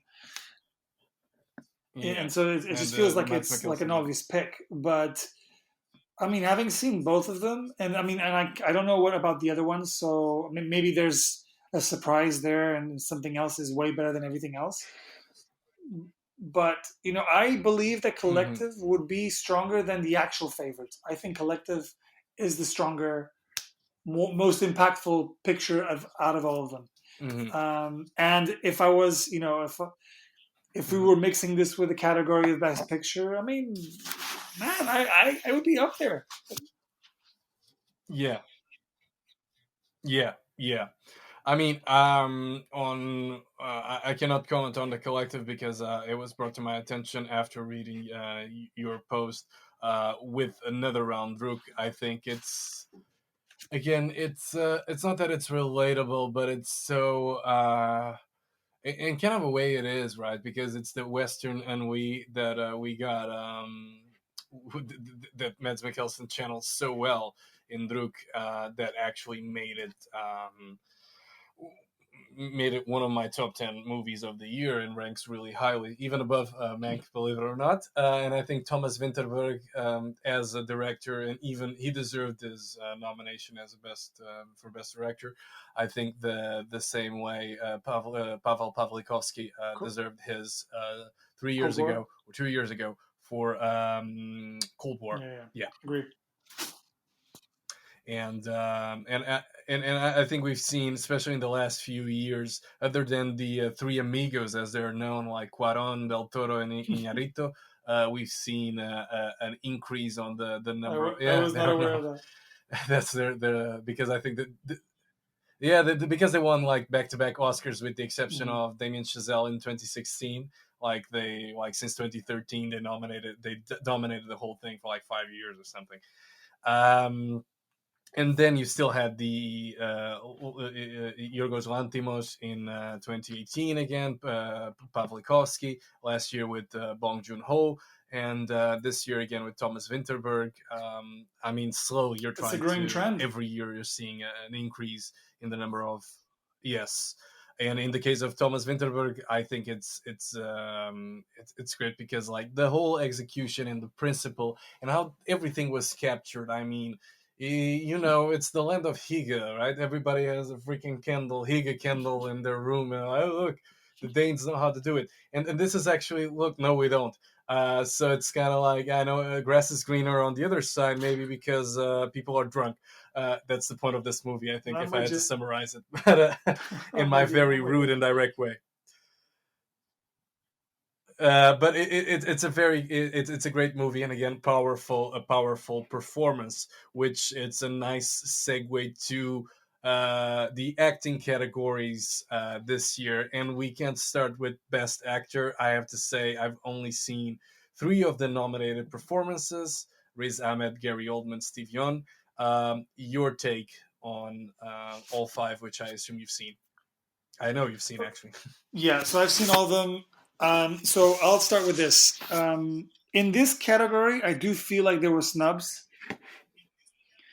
because I would take I mean, again, because well, snubs. I mean, it's such a strong word now, but I think it's debatable. Let's say that. Let's put it like that. Because I would easily take out Gary. I would maybe take Steven, even though I loved him. I would maybe take Steven as well. Mm. And I would consider putting Mads Mikkelsen, Delroy Mads Lindo. I mean, Mikkelsen. I don't think the Five Bloods deserves to be in many categories, if any, aside from actor in the leading role, because I did think that he just made the whole film. He was amazing, and I loved him, and I'm still thinking about it today, even though I watched it months ago. So I would probably put him in there, and also, I mean, and then again, I'm going back to what we were talking about, Judas and the Black Messiah. I mean, I just feel like one of those two guys, at least, should have been in there. Lakeith and Daniel. I mean, both of them, I think, were strong enough to be in that category. And I know, they're playing to the strengths of the film and trying to maximize their chances of winning. I do think they would not win if they were in the leading role, but they deserved to be there. But having said that, I think there's three leading performances that just really stand out: Riz, Chadwick, and Anthony Hopkins. And they're all different in many ways, and this is how I'll describe them in the best of my ability. Rank them. I think Riz touches on a kind of role that is fresh, that we've not seen before, and he does it really, really well. And he's part of the reason why it works, why it's so successful in resonate. Well, in some ways, resonating with the audience, even though we can't relate to the story itself. It resonates a lot with us, and so I think he really stands out for it because of that. Because he just picks on a role that I don't think has ever been done before, and he just nails it down, and he's terrific in it. Chadwick, who is probably the favorite to win for a lot of different reasons. I think Chadwick has this thing where he's good throughout the whole film, but he is amazing in two scenes where he just goes full on, like, I'm going to do the best acting we've seen all year in these two sections. And there's a monologue in particular that he just takes your breath away. And I think that aligned with the fact that, he was, going through such a rough time. He already was filming with he was ill when he was filming, and he eventually passed away. And so all that is an additional layers that I think will boost. go, that will be considered by the Academy when they get to vote. And then my personal favorite was Anthony Hopkins playing the father, because I just thought that he just gave a massive masterclass throughout the whole film. I mean, it was never too little, it was never too much. It was always bang on point. I never saw overacting. I never saw any of it. I just saw a brilliant performance from start to finish. It's almost like he never switched off. There was never a moment where he was not absolutely amazing. I think he was flawless. And I'm torn saying this because this is my assessment. And in terms of who actually deserves to win it, I'm torn because if either Chadwick or Anthony win, I'm a happy man, because I think those are the two best guys to win. But as far as the Academy sees it, I think it's going to be Chadwick and then maybe Riz. Yeah, I'll agree with you. My money would be on Chadwick Boseman, though. I haven't seen his performance. I would go with Riz. From the performances I've seen, I haven't seen neither Anthony Hopkins nor Chadwick Boseman. Riz Ahmed would be the my pick, simply from what I've seen, right? And but I agree with you with the Chadwick Boseman pick for different reasons, and we knew from the beginning that like the situation and like once the movie was released and when he passed away, the conditions surrounding his last movie. Yeah, I guess with you, I'm with you on the snub. Gary Oldman is Gary Oldman, right? The man spent, and this is not my love for Mank. I think he spent decades being forgotten by the Academy, and I can date that back to 1984 with Sid and Nancy. And he consistently like delivered great performances. He was recognized in 2011 for what I consider to be a meh movie. Um, and then playing Winston Churchill, he won. But I think now it's time. Like, okay, we need recognition. Gary Oldman he went from the outlier to becoming the de Hmm. facto, kind of like the Meryl Streep, right? You need to put him in.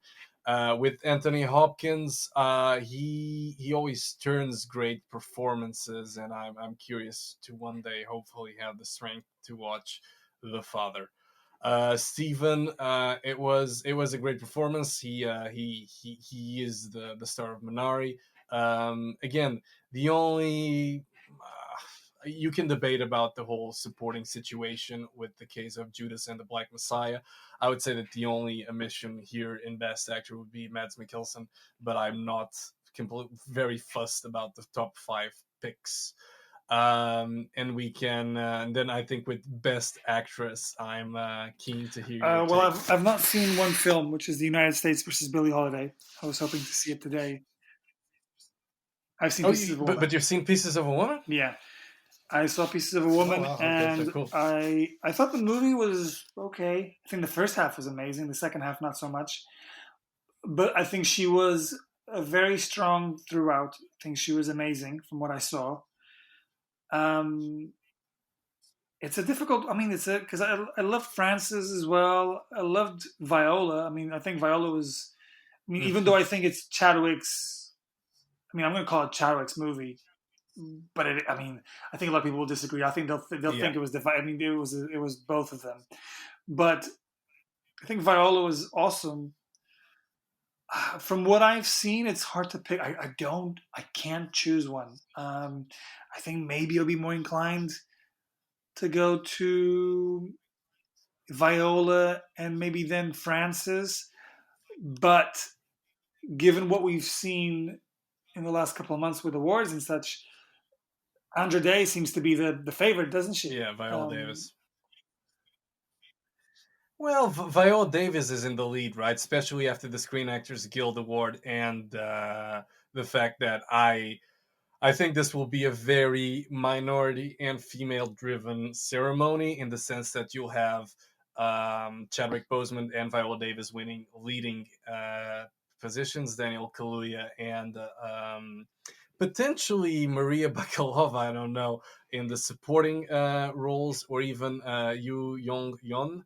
I know I butchered the name, but still. And you'll have Chloe Zhao taking director, picture, adapted screenplay, and even editing, and Emerald Fennell from Promising Young Woman taking original screenplay. So I think it will be. I'm not saying that they are bad picks. I'm saying that there's an agenda, and this is what the picture will look like, or Sure. in the Academy's eyes, this is how they can say, "Look, we're relevant." But back to your point. Andrew Day was leading the odd makers, and she was fronting it. There was a bit of Vanessa Kirby, especially after the Venice Film Festival. Um, Frances McDormand was never in the top, just because she won recently a couple of years ago, and she already has two Hmm. Oscars. So that's the urgency, right? And you could say the same thing about Viola Davis. She won recently, but there is a bigger picture to paint. I'm surprised. I think the only upset in this category could be Carrie Mulligan. Yeah. But I don't know. Right. I really liked her Right. performance. Um, I liked her a yeah, lot, but I just okay, don't. fair I don't think enough. she stands a chance. But Yeah, yeah. I see Viola Davis with Carey Mulligan as a close second. I think Andra Day's momentum kind of like it dwindled, and Vanessa Kirby it pretty much died after all the controversy around mhm, Shia LaBeouf and Pieces of a Woman. So she was nominated, but the chances of the movie winning anything, that's the sole mhm. nomination, are slim to none. And I mean that then an equally unpredictable, or I think the only unpredictable category this year is actually Best Supporting Actress, and I mean. I was very surprised to see Maria Bakalova with her nomination for Borat. Even, I mean, the original had been nominated for Best Adapted Screenplay. The sequel was nominated again, and now we finally have an acting nomination. I mean, I think you've seen most of these movies, but That what's your was the take? only Did you one that see I haven't Hillbilly seen. Elegy? Yes, that's been the only one Uh, that I haven't seen. And okay. I was dying to watch that movie when it was announced, because Glenn Close I know. is a formidable actress, and she had done a couple of films recently that I Amy liked. The Adams, Wife, I think, was the one that stood out for me, and the wife, Amy yes. Adams, of course. Um, she's one of the best talents of her generation. Um, but because the Yeah, reviews were so bad, I just stayed away from it. So I haven't seen it. yeah. I was surprised, like yourself, with Maria's nomination, and I doubt she'll win it. I Yeah, doubt she okay. will win it. I No, no, go mean, ahead. it would be a huge shocker if she does go ahead and take the Oscar home. Um, I mean, it's a tricky one because I feel like Minari is going to take the Oscar home. Yoon Jong Young. Yeah, Um, yeah, and again, I probably butchered the name too, so apologies for that. But I, I yeah, think out of all of them, she has probably been my favorite. I liked Olivia Colman in The Father. I actually liked her a lot. And I was talking yeah. to another friend of mine about The Father. And he kept complimenting Olivia throughout the whole film. And for me, it was just difficult because even though I think she was great, I felt there was such a gap between her and Anthony that it's just hard for me to Mm. to give her that kind of recognition. Even though she's doing a supportive role, of course, but I don't know. I think she'd probably be my second choice. So Yu Jong Won would be Hmm, the number hmm. one for me. For Minari as the, yeah, I mean, Amanda Seyfried. It was a pleasant surprise to see her there. I think she's very good in Mank, but she would rank last. Glenn Close, again. It's a shame. It's probably her eighth or ninth nomination, and the chances of her winning are slim. Is just because the movie was so poorly received, and it's actually, I think, the second, only the second performance that was both nominated for a Razzie and an Oscar. The first one Huh. was Amy Irving in Yentl, I believe, in 1983, both nominated for an Oscar and a Razzie. Um, when it comes to Minari, yeah, I'm with you. I think she will win. I think Maria Bakalova, her performance. I mean, I enjoyed Borat. I think from a technical standpoint, they did something very risky and something that was truly fantastic, which was how can we top the iconic 2006 movie that was written, directed, made in what seems to be even a Agree. completely different century, you wouldn't say that the movie is like 16 or 14 or 15 years old. Even the character is only 20 years old, and it feels like it was something like from the 50s, right? From a time frame correct standpoint, that is. But I think they did something fantastic. I just think that, or at least the way I felt is, they shot the movie completely under wraps. They took like, okay, very meta. I'm already famous. How can I shoot this without and still get a reaction? and that was through the introduction of the daughter. So the responsibility that she carried, both as an actress and as an actress playing that specific character, was tremendous for someone who this was her feature debut. And I think that she succeeded it. I just feel that Borat as a movie, like the way it ends, and I mean, we've seen Sasha Baron Cohen doing a lot of his shtick during the last few years with Bruno, with the other guy, the dictator. So he did essentially try to capitalize on Borat, and I think he managed to do something different. That's actually close to What Is America, right? The HBO TV show from 2018. So I think it pulled it off, but the end was very okay. Fine, now Borat is woke, and I felt very forced, and a movie that ended up drowning in its own politics. That being said, her performance, it's still one of the best things I've seen in the Okay. year, Well, and the you really movie's liked it highlight. then. I I, I liked her performance really. Again, when it's not her performance, but when you think about, listen, if you Duarte were to star in a movie and you had to play the son of a very famous character because that character is already way too famous to make it real, there is a responsibility. sure Like that's it's interesting. it's it's like when you become a new James Bond or a Batman, or but with the aggravation that okay, you may be a bad Batman, but this is like you have the responsibility of carrying a legacy. Actually, it's pretty much the same thing. Forget about it.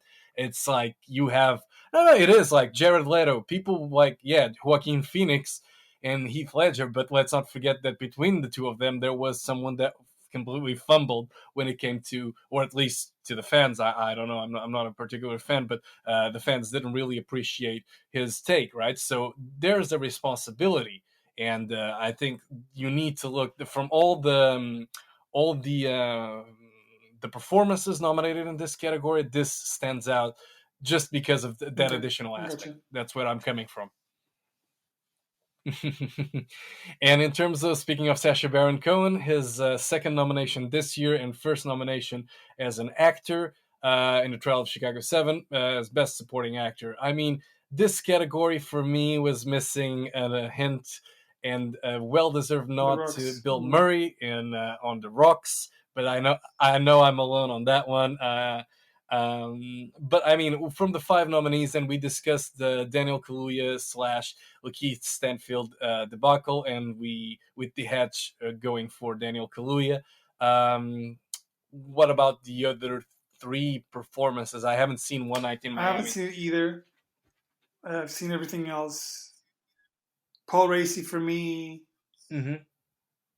is up there with Lakeith and Daniel.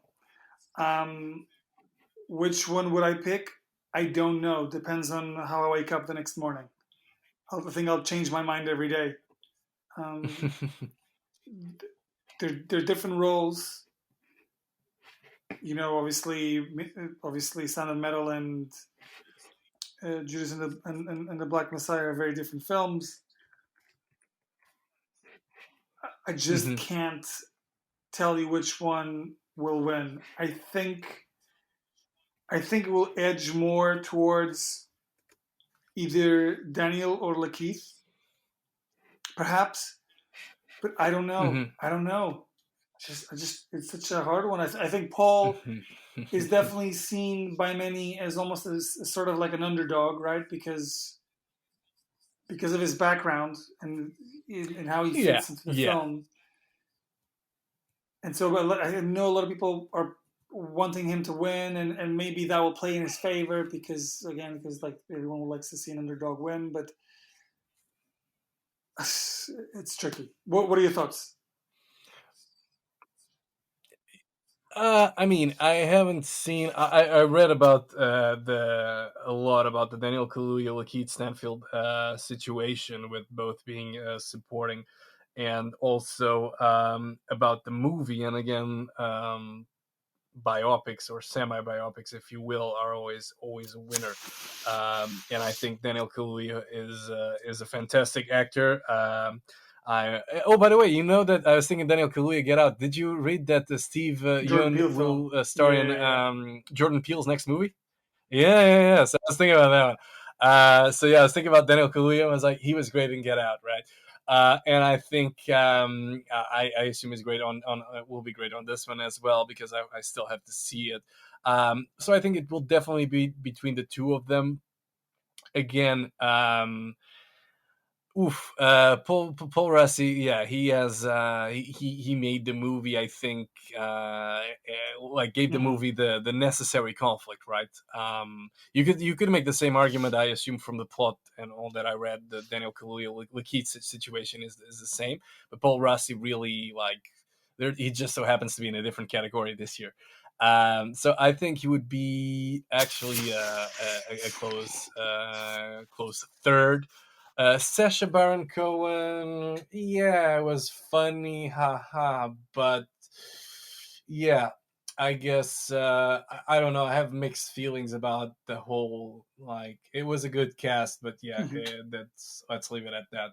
I think he was okay. I think it's more of a career kind of thing than it is based on this movie. Because I mean, I'm thinking about so many other actors that you could have nominated. I mean, you have Academy Award darling Eddie Redmayne. You could have nominated Mark Rylance again, right?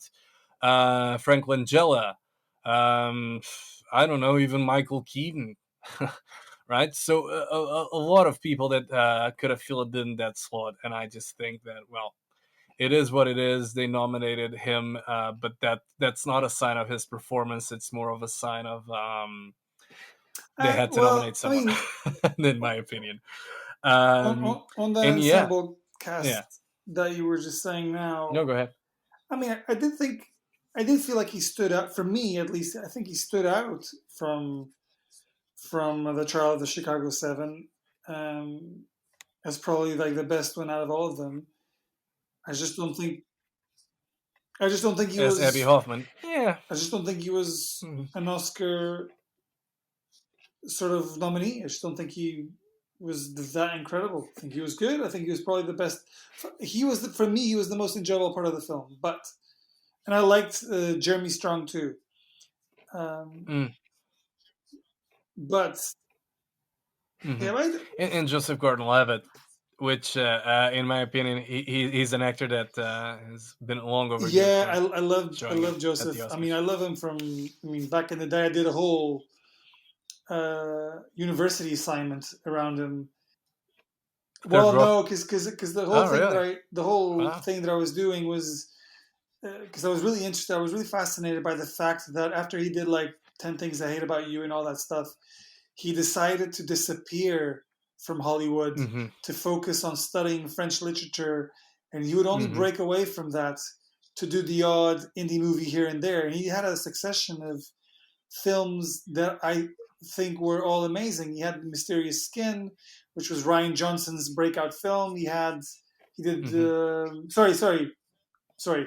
Mysterious Skin is Greg Araki, and that was an amazing performance by Joseph Gordon-Levitt. He then did also Brick. That's Hmm. the one which was Ryan Johnson's breakout film, and he did The Lookout. He did Manic.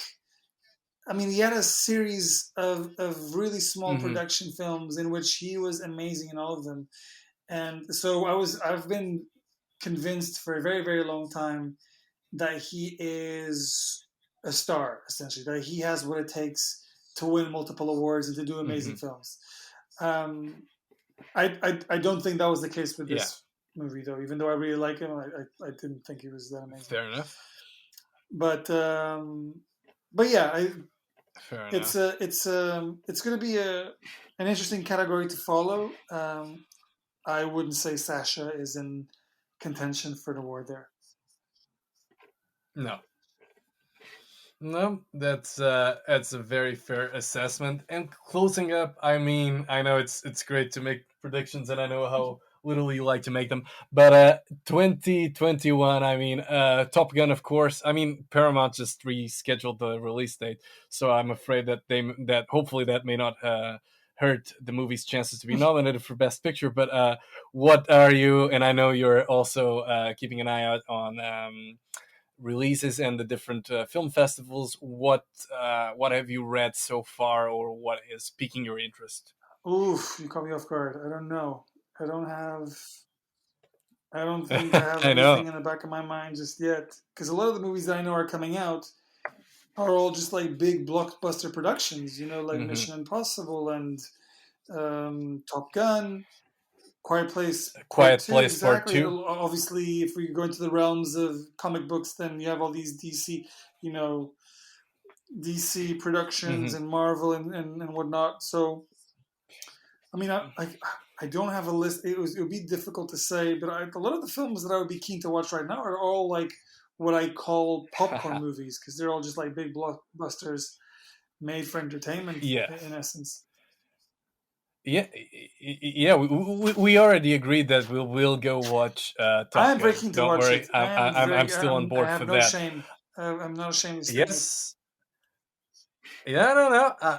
I will want to watch it, and also James Bond: No Time to Die, the new Halloween. I would have to say that in the process, or in the process of being, or in post production, or even pre production. So this year, next year, we'll have Dune, the sci-fi, but that's still a blockbuster. The more obscure one would be Last Night in Soho with Anya Taylor-Joy by Edgar Wright. It was supposed to be released last year, set in London, 1960s.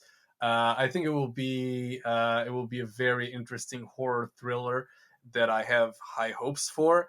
The Many Saints of Newark, Mm, that will be an HBO made for TV movie or made for platform movie, but that's because I'm a fan of The Sopranos. Paul Thomas Anderson's new movie, Soggy Bottom, with Bradley Cooper and the son of Philip Seymour Hoffman, who of was a course. frequent collaborator. And of course, Damien Chazelle's upcoming Babylon and Scorsese's Killer of the So Flower you're not. Moon. So you're not going to put in So there. this will So you're be, I missing out guess, Space Jam. You're missing. yeah. You're missing out Oh yeah, Bus yes, Level. yes, yes. Well, I'm yeah, joking, by the way. I'm being sarcastic. yeah, yeah, yeah. No, no, no, no, no, no, no. I'm aware. Space Jam. So you may be interested to know that I actually went to the movies to see it in 1996, the original one. And mind you, I that mean, I'm that not was before surprised, the man. internet was I'm not widely surprised. You were available, a kid. especially in You were a Portugal. kid. So man, I had no, I yeah, but but I had no, no, no. What I'm saying Yeah, is, but I you had know who no the idea Looney who Tunes Michael are. Jordan You know was. who the I Looney Tunes actually are. believed he played golf for a living. Yeah, no, no, no. I knew that, and I actually went with my mom to see Same. that movie. So yeah, it was great. I just don't know if like the nostalgia effect will No. still be there. But yeah, maybe it I, will. Maybe it will. And I'm also I keen know. I was on just saying, watching. I Yeah, go am ahead. not keen to watch it. I mean, I hated the trailer, so I was just joking around. I mean, because I think you've Yeah, made no, no. all the best movies that are coming out. You've mentioned all of them. The only ones that you missed out that I'm also very keen to watch are The Matrix 4.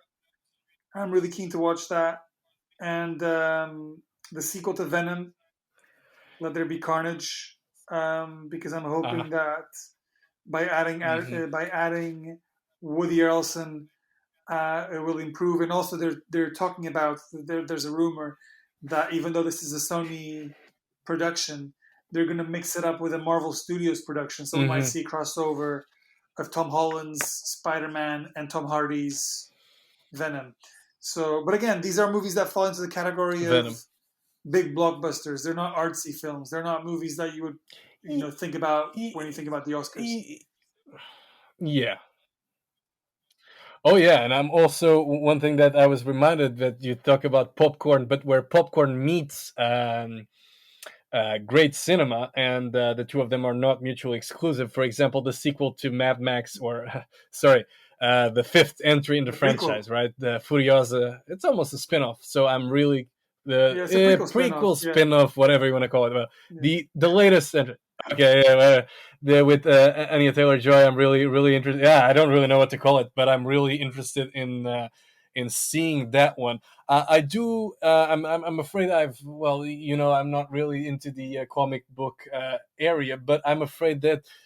Um, I mean, Topher Grace did such a great job with Venom, right? He played Venom in Spider-Man 3. That in a great film that should have been nominated for. No, I can't say this without laughing. Without laughing, I recall I actually went to the premiere, believe it or not, in 2007, Spider-Man 3. So I contributed to the problem, not to the solution. But hey ho. So Duarte, I mean, we exchanged some ideas. We'll obviously have some answers very soon, and we'll continue to accompany the great movies that will make 2021. From my end, thank you very much, and thank you for being agreeing to be a guest for the My third time. absolute A very pleasure. I painful always love experience. talking cinema with you, Pedro. Honestly, it's such a joy to talk about it. And I mean, Yes. we've been talking for nearly 2 hours, so you have a lot of editing here to do. So good Yeah, luck with the final yeah, cut. But man, it is really good to talk to you, and I'm I sure will. we could go for way longer. Oh yeah, we will, and that's why we only do it once a year, right? Because it's a pain in the ass to cut it and edit it, and also we can do so many hours of material. I think maybe next year with the fourth episode, we finally get the Grammys that we deserve. We need to get that category. It's time to Let's stop do it, baby. snubbing the movie I review believe in you. podcasts. We need to strike back. Let's do it. We need that support. Yes. Okay, so next year is the year. Thank you.